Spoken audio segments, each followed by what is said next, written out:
Assalamu alaikum wa rahmatullah, bienvenue à tous.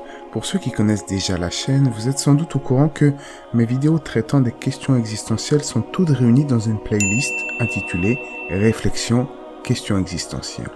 La vidéo que vous êtes en train d'écouter ira donc rejoindre la playlist. Pourquoi Dieu a-t-il créé? Souvent la question c'est plutôt pourquoi Dieu nous a créés, mais ici on va être plus général. Pourquoi Dieu a-t-il créé tout simplement? Car en effet, l'humanité n'est pas la plus grande création de Dieu. Dieu le dit dans le Coran, dans le sens du verset, la création de l'humanité est bien peu de choses en comparaison des cieux et de la terre, mais la plupart des gens ne savent pas. En effet, la composition de l'être humain est bien moins complexe que celle de l'univers dans lequel il évolue. Seulement, bien peu de gens s'arrêtent sur cette réalité.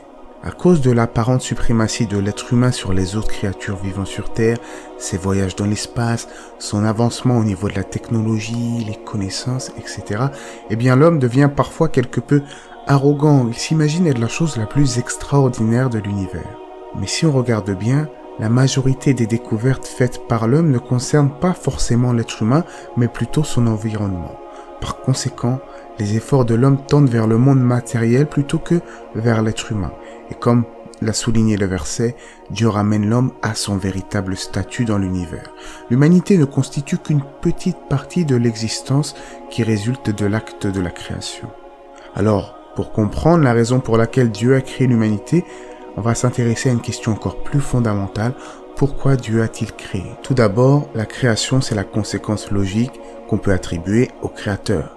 Un Créateur qui ne créerait pas est une contradiction. Ce qui ne veut pas dire que Dieu a besoin de sa création. Loin de là.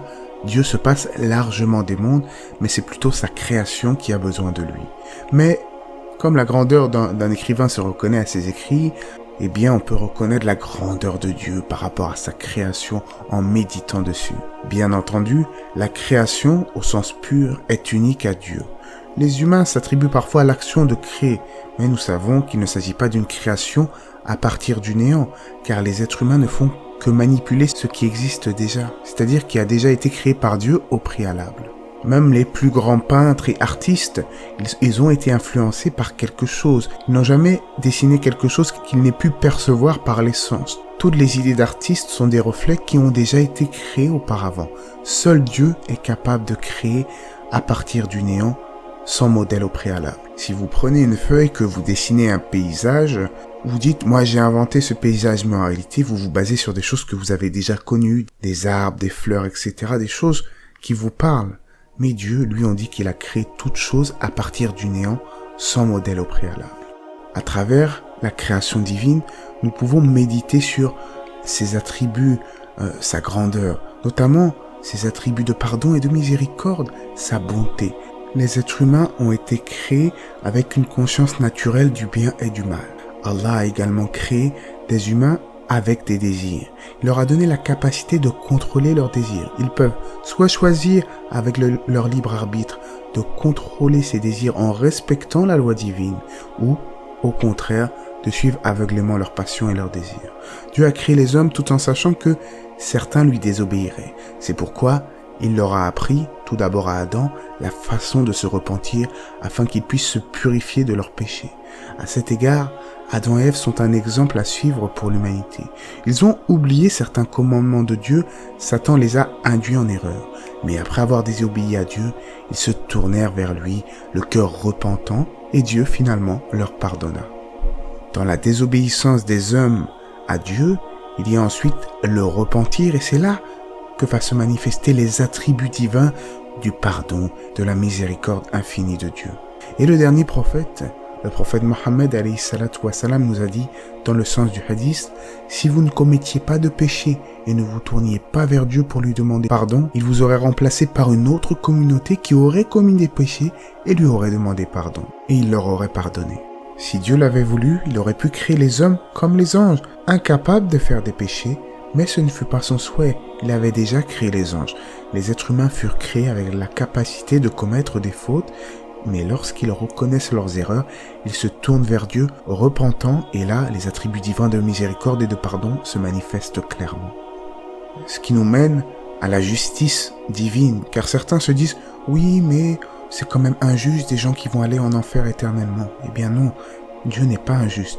Il nous a laissé le temps sur terre de chercher la vérité, de choisir entre le bien et le mal, de se repentir. Mais si les gens vivent dans l'insouciance, ne se repentent jamais et de leur libre arbitre choisissent le mal, alors qu'ils ne s'étonnent pas après du résultat. De par son omniscience, car il sait tout, Dieu aurait pu créer d'un seul coup tous les êtres humains destinés à vivre sur terre et envoyer immédiatement une partie en enfer et une partie en paradis, car avant de créer chaque homme, Dieu savait parfaitement quel choix il allait faire au cours de sa vie. Les gens qui auraient été envoyés directement au paradis n'auraient pas remis en question la décision, ils auraient été contents, ils auraient joui des délices éternelles du paradis. Mais ceux qui auraient été en enfer, ils se seraient dit « Attends, mais c'est un Dieu injuste, on va en enfer alors qu'on n'a même pas pu faire nos preuves. » C'est pourquoi Dieu, par sa sagesse, a décidé de faire vivre les hommes sur terre et de les laisser prendre leurs décisions par eux-mêmes. Ils ont un libre arbitre, tout en restant évidemment sous la volonté divine, afin que quiconque entre en enfer sache exactement pourquoi il y entre. Au jour de la résurrection, il n'aura qu'à se blâmer lui-même. Et même si ces gens qui sont destinés en enfer au jour du jugement, ils vont comprendre que cela est juste, ils vont supplier Allah, leur créateur, d'obtenir une dernière chance de faire le bien en ce monde. Comme il est dit dans le Coran, dans le sens du verset, « Si tu voyais les coupables lorsqu'ils comparaîtront, tête baissée devant leur Seigneur. Seigneur, diront-ils, nous avons vu et entendu à présent. Renvoie-nous donc sur terre, nous y ferons le bien, car nous sommes maintenant convaincus. » Mais Dieu connaît ceux qui choisissent le bien et ceux qui choisissent le mal parmi ses créatures. Si Dieu les renvoyait sur terre, ces gens-là, ils suivraient à nouveau la mauvaise voie, car Dieu a dit dans le Coran, « Et si on les renvoyait sur terre, ils retourneraient certainement à ce qui leur était interdit. Ce sont de véritables menteurs. » Donc comme nous l'avons vu depuis le début de la vidéo, Dieu a créé notamment l'être humain pour que nous puissions reconnaître sa grandeur, méditer sur ses attributs de miséricorde, de justice, mais également d'amour. Si nous choisissons le bon chemin, nous tendons vers la religion de Dieu, Dieu nous aimera, car Dieu a dit dans le Coran, dans le sens du verset, « Si vous aimez Dieu, suivez-moi. Dieu vous aimera alors et vous pardonnera vos péchés. » Et au final, ceux qui choisissent le bon chemin, eh bien, Dieu, par sa miséricorde, peut les faire entrer dans son paradis éternel.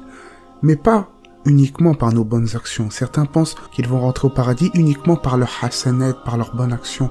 Mais au final, c'est la miséricorde de Dieu qui prime sur toute chose. Le prophète, alayhi salatu wa salam, nous a enseigné dans le sens du hadith que nul n'entrera au paradis uniquement sur la base de ses bonnes actions.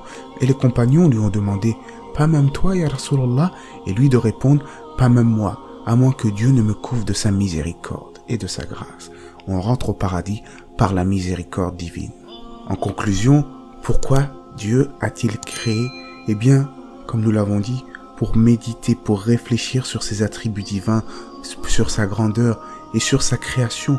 Méditer sur la création d'Allah. Celui qui médite sur les étoiles et les galaxies, sur les espaces interstellaires, il comprendra que tout cela a une grandeur vertigineuse. Il ne pourra que se soumettre à Dieu en se disant « Si cet univers est si grand, qu'en est-il du Créateur? Il est encore plus grand que tout cela. » Mais au final, notre compréhension de la création divine reste limitée. Beaucoup de chercheurs s'étonnent de ne pas comprendre toutes les lois précises de l'univers, de ne pas pouvoir assimiler avec notre intellect la grandeur de l'univers. Eh bien, nous ne pourrons pas le faire, car nous sommes limités. Nous pouvons comprendre les choses que nous créons, les choses matérielles, mais la création d'Allah, cela nous dépasse, car c'est l'être suprême. Il faut reconnaître notre faiblesse et réaliser le but pour lequel il nous a créés, car au final, Dieu nous l'a dit dans le Coran, créer les djinns et les êtres humains que pour qu'ils m'adorent. Donc nous devons ici sur terre réfléchir et méditer sur la création divine et adorer Dieu comme il se doit, suivre le bon chemin, ainsi que sa dernière révélation, le Coran, dernière révélation pour toute l'humanité. Allah c'est mieux, j'espère que cela vous aura été profitable et vous aura intéressé. N'hésitez pas à vous abonner, à aimer la vidéo, que la paix et les bénédictions d'Allah soient sur le prophète, sa famille et ses compagnons.